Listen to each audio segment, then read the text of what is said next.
this is no surprise to you, I'm assuming.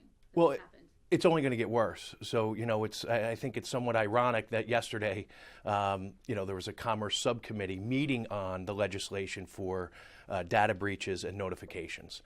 But I just think a company like Anthem and many other companies fail to spend enough money to upgrade, their systems, their security, their firewalls. So there are things that they could do to prevent this from happening. I don't know for sure yet, but we do know that the hackers were able to gain access to their servers. So, when was the last time that they upgraded anything in terms of their IT security? Who does this affect?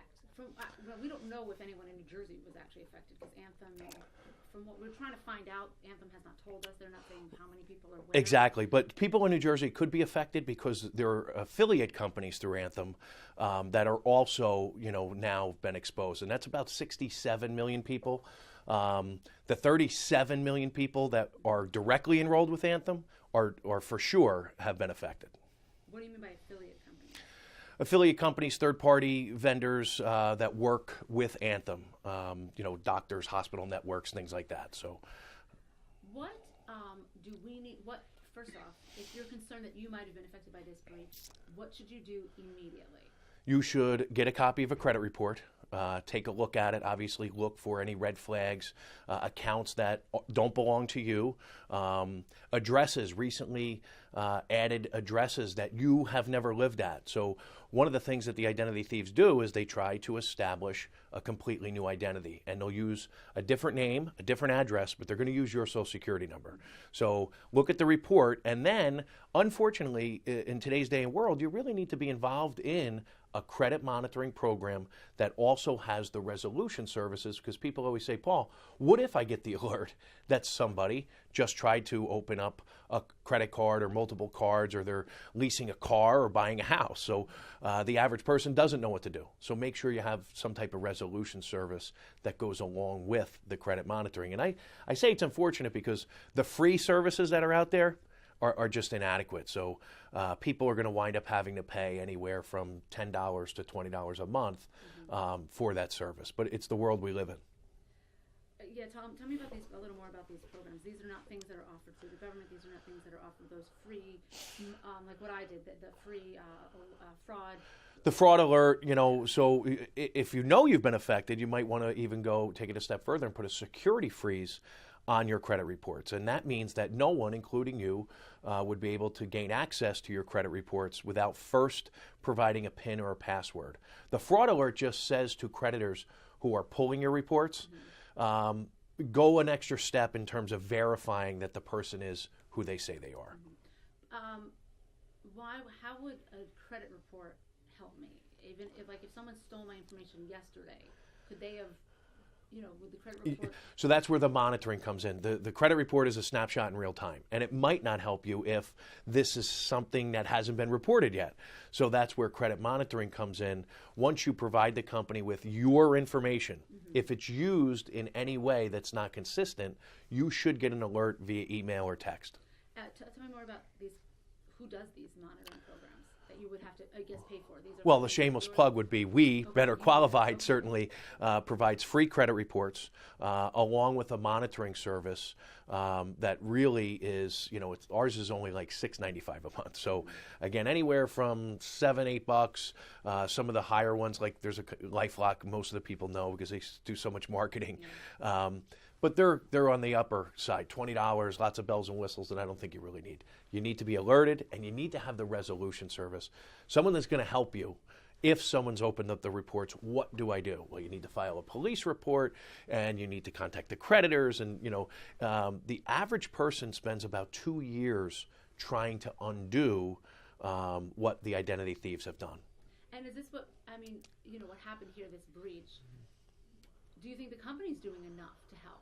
Do you think? No, I think one of the things that I try and champion, and the things that we talk about, are all of the companies thus far, in my opinion, have fallen short in notifying the clients, customers on time, and then don't just provide a one bureau credit report. There's 3 bureaus, and so for that very reason, they need a 3 bureau credit monitoring solution and service. And how about letting them know they stole your email, Marcy? So be on the lookout for phishing emails that look like they're going to come from Anthem. And we know from Target and Neiman Marcus and Chase that the identity thieves emailed their clients, and people gave even more of their personal information because they weren't made aware that these phishing emails are going to come. They have your phone number.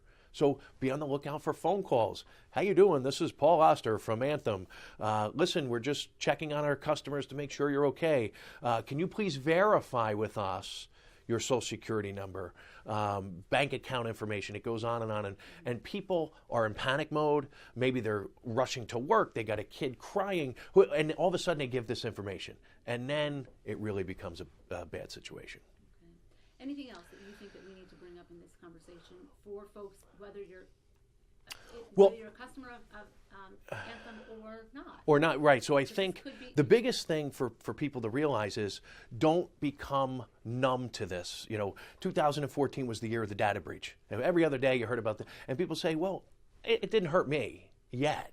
So what they need to realize is that the information is on the black market. It's being sold on the dark web. So it's only a matter of time before somebody buys it and uses it. And just because it hasn't happened yet, take the steps, be proactive in protecting yourself, because obviously the government can't do it, these companies can't do it, retailers can't do it. We lock our front doors, we lock our cars, we lock our phones, but we fail to lock our identities down. So take a couple of simple steps to protect yourself, and one of them being get involved in a credit monitoring program. Identity theft is the fastest growing crime, and it's going to continue to be that way because of our dependence on doing everything over the internet. So a monitoring program, any other things? I guess keep an eye on your account, whether it's your checking account. Absolutely. You can call and have all of your account numbers changed. You don't have to close accounts and get new accounts, but have the account numbers changed. Change your PINs and passwords. And I say, this is my job. I preach this every day, and people don't do it. They hear it and they go, oh, but it's an inconvenience. But if you don't do it, believe me, it's a far bigger inconvenience if you become a victim of identity theft. So change your PINs and passwords, change your account numbers. You don't have to get new accounts, but certainly change them. And then obviously you're going to have to change, you're going to have to alert the creditors. Maybe you have auto draft and auto pay and all that stuff. But if it takes you an hour, you're done. If you're a victim of identity theft, like I said before, it could take you years, and it could be financially, devastating along the way. And when you say change your account numbers, you mean like bank account, checking account, savings account, that's... Absolutely. Bank accounts, checking accounts, credit cards, all of those banks and creditors will issue you new account numbers. Mm-hmm. And here's the thing, it's kind of related to it, but everyone has debit cards now. But when you go to the store, the default is for you to use it as a debit card because the retailer pays less money to process that transaction. Ask to use it as a credit card. So when you swipe your debit card now, it says, what's your PIN? No, cancel it out and say, I want to use it as a credit card, because you're afforded some more protections as opposed to a debit card that's linked directly to your checking and savings. So if they get that information, now they can backtrack into your checking account and savings account.